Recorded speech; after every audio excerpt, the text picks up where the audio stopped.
अपने आप को 6 महीने के लिए बिल्कुल गायब कर दो। No social media, no party, no festival celebration, कुछ भी नहीं। और फिर देखो मिरेकल, यानी जादू। Let's come to the reality. खुद को फोकस रखने के लिए हमें अपने आप को 6 महीने या साल भर के लिए बिल्कुल गायब करने की ज़रूरत नहीं है। ना ही खुद को बिल्कुल लॉक करने की ज़रूरत है। अपनी सोसाइटी या अपने दोस्तों से दूरी बनाने की भी ज़रूरत नहीं है। मैंने कई लोगों को ऐसा बोलते हुए सुना है और बहुत सारी ऐसी वीडियोस देखी हैं जिसमें लोगों ने ये सजेशन दिया है कि खुद को 6 महीने के लिए बिल्कुल लॉक कर लो एक कमरे में, किसी के साथ कोई कांटेक्ट मत रखो और फिर देखो बिल्कुल जादू हो जाएगा। आप क्लास में टॉप करने लग जाओगे, आप कॉम्पिटिटिव एग्ज़ाम्स क्वालिफाई करने लग जाओगे। सो लेट मी क्लियर, ऐसा कुछ नहीं होने वाला। आप खुद को जितना ज़्यादा रिस्ट्रिक्ट करके रखेंगे उतना ही आप कंसंट्रेशन के साथ पढ़ाई नहीं कर पाएंगे। अक्सर ऐसा होता है कि जब हम खुद को किसी काम के लिए रोकते हैं, हमारा वो काम करने का और ज़्यादा मन करता है। जैसे किसी डायबिटीज़ के पेशेंट को अगर मना कर दिया जाए कि तुम्हें मीठी चीज़ें नहीं खानी, उसका और मन करेगा कुछ मीठा खाने का। इवन उसे पता है कि उसके लिए वो हार्मफुल है। जिस चीज़ के लिए हम खुद को सबसे ज़्यादा रोकते हैं, हमारा वो काम करने का और ज़्यादा मन करता है। इसी तरह अगर आप ये सोचेंगे कि कहीं घूमने नहीं जाएंगे, किसी दोस्त से नहीं मिलेंगे, कोई भी फेस्टिवल सेलिब्रेट नहीं करेंगे, शादी फंक्शन अटेंड नहीं करेंगे, तो आप चाह कर भी खुद को नहीं रोक पाएंगे। और दिस इज़ ऑलमोस्ट इम्पॉसिबल कि हम खुद को बिल्कुल 1 साल के लिए या 6 महीने के लिए कैद करके रखें या हर जगह से गायब हो जाए, केवल स्कूल, लाइब्रेरी और कॉलेज के चक्कर काटें। Because we all are human beings और हमें अपने साथ अपने समाज, अपने परिवार को भी लेकर चलना होता है। पढ़ाई में कंसिस्टेंसी चाहिए तो आप कुछ और रास्ता अपना सकते हैं। आप क्लास टॉप या कॉम्पिटिटिव एग्ज़ाम्स क्वालिफाई एक आज़ाद चिड़िया की तरह रहकर भी कर सकते हैं। बस आपको थोड़ा फोकस होने की ज़रूरत है, अपनी लाइफ में थोड़ा कंसिस्टेंसी लाने की ज़रूरत है और थोड़ी मेहनत करने की ज़रूरत है। महीने या 6 महीने पर किसी फेस्टिवल या शादी फंक्शन में 1-2 घंटे का समय दीजिए। इससे आपकी स्टडी पर बहुत ज़्यादा प्रभाव नहीं पड़ेगा, क्योंकि अगर आप साल में 2-4 दिन या मैक्सिमम ले तो 10 दिन, 20 दिन एंजॉय कर लेते हैं तो इससे आपको रिफ़्रेशमेंट मिलेगी, आपका माइंड रिफ़्रेश रहेगा। इस वीडियो को बनाने का मेन एम यही है कि आपको ज़्यादातर चीज़ें अनरियलिस्टिक बताई जाती है। 12-12 घंटे पढ़ो, 15 घंटे की पढ़ाई करो, फिर आप टॉप करोगे, ऐसा कुछ नहीं होता। हाँ, ये बात बिल्कुल सही है, हर किसी की समझने की, याद करने की क्षमता अलग अलग है, लेकिन इसका ये मतलब भी नहीं कि हम 15 घंटे या 12-12 घंटे पढ़ाई कर सकते हैं। याद रखिए, हम कितने देर किताब लेके बैठते हैं वो मैटर नहीं करता। कुछ मैटर करता है तो वो ये है कि हमें कितना समझ आया है।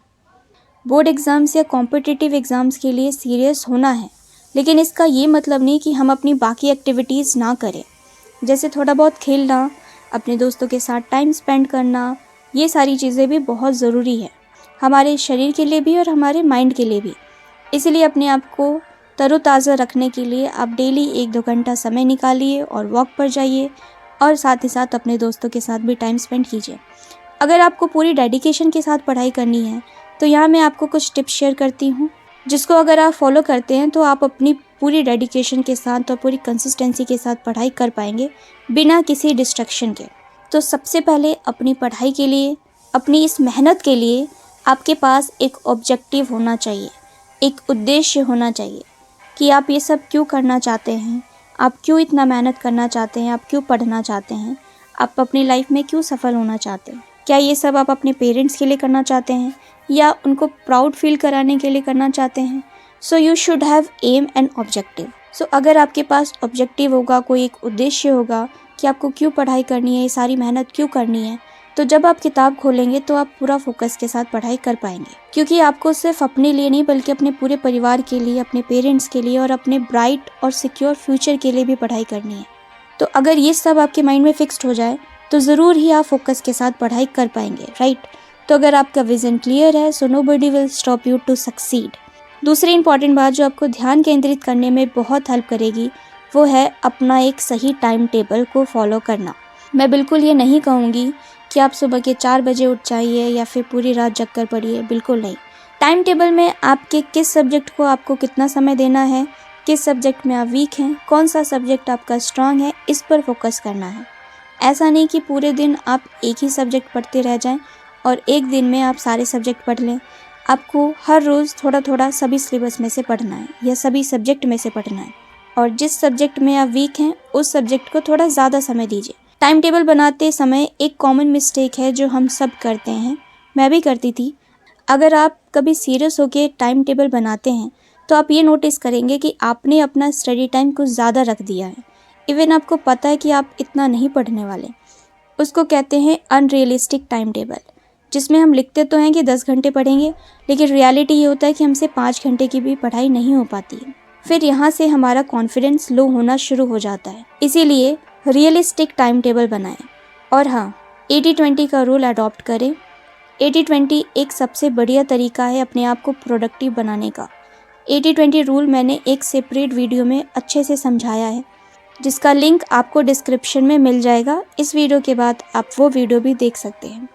80-20 रूल हमें चीज़ों को प्रायोरिटाइज करना सिखाता है। यह हमें बताता है कि कैसे हम अपने समय का 20% का इफेक्टिव यूटिलाइजेशन से 80% तक अचीव कर सकते हैं और अपने 80% के समय से केवल 20% अचीव कर पाते हैं। सो अपना एक टाइम टेबल बनाएं एंड आपका कल का क्या टारगेट है उसको पहले ही एक डायरी में लिख लीजिए, जैसे कितने क्वेश्चंस करने हैं, कौन कौन से टॉपिक पढ़ना है, और अगले दिन उसको फॉलो कीजिए। और रात में सोने से पहले कंपेयर कीजिए कि क्या टारगेट था और आपने क्या क्या उसमें से फॉलो किया या क्या क्या टारगेट कंप्लीट हुआ है। फिर अगले दिन के लिए एक और टारगेट बनाइए। फोकस्ड होकर पढ़ाई करने का तीसरा सबसे बेहतरीन तरीका है मेडिटेशन। अगर आप अपने आप को समय देते हैं, रोज़ सुबह सुबह वॉक के लिए जाते हैं, जहां आप खुद से ही बातें करें, खुद के बारे में सोचें, नेचर को देखें, तितलियों को देखें, चिड़ियों को ऑब्जर्व करें, तो आपको काफ़ी अच्छा फील होगा। और वापस आकर अगर आप अपने आप को 20 से 30 मिनट दें जिसमें आप मेडिटेशन करें या फिर एक्सरसाइज करें, तो आपको काफ़ी बेहतर फील होगा। आपका काफ़ी ज़्यादा कंसंट्रेशन पावर बढ़ेगा और काफ़ी रिफ़्रेश फील कर पाएंगे आप। सो किसी भी एग्ज़ाम को क्वालिफाई करने के लिए आपका विज़न क्लियर होना बहुत ज़रूरी है कि आपको क्यों ये सब करना है, आप क्यों पढ़ना चाहते हैं या क्यों क्वालिफाई करना चाहते हैं एग्ज़ाम्स। एंड प्रॉपर शेड्यूल के साथ आपको पढ़ाई करनी है। एंड मोस्ट इम्पॉर्टेंटली डेली खुद को 30 मिनट देना है। 30 से 1 घंटे का समय खुद को देना है, जिसमें आप वॉक करें, मेडिटेशन या एक्सरसाइज करें। और याद रहे, चीज़ें जितनी रियलिस्टिक होती हैं उसको फॉलो करना उतना ही आसान हो जाता है। डेली एक छोटा सा टारगेट बनाइए, लेकिन उसको पूरा ज़रूर कीजिए। धीरे धीरे कॉन्फिडेंस बढ़ेगा और आपका टारगेट भी बड़ा होगा। और जो लोग आपसे बोलते हैं कि वो 15 घंटे पढ़ा करते थे या 15-15 घंटे पढ़ा करते हैं, तो मेरे अकॉर्डिंग अपने जीवन को इतना ज़्यादा सीरियस नहीं लेना चाहिए। टफ़ से टफ़ एग्ज़ाम के लिए 7 से 8 घंटे की पढ़ाई अगर पूरी डेडिकेशन के साथ की जा रही है तो वो सफिशिएंट है।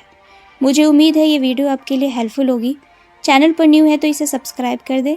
वीडियो पसंद आए तो इसे लाइक करके कमेंट बॉक्स में हमें बताइए कि आप कितने घंटे की पढ़ाई करते हैं।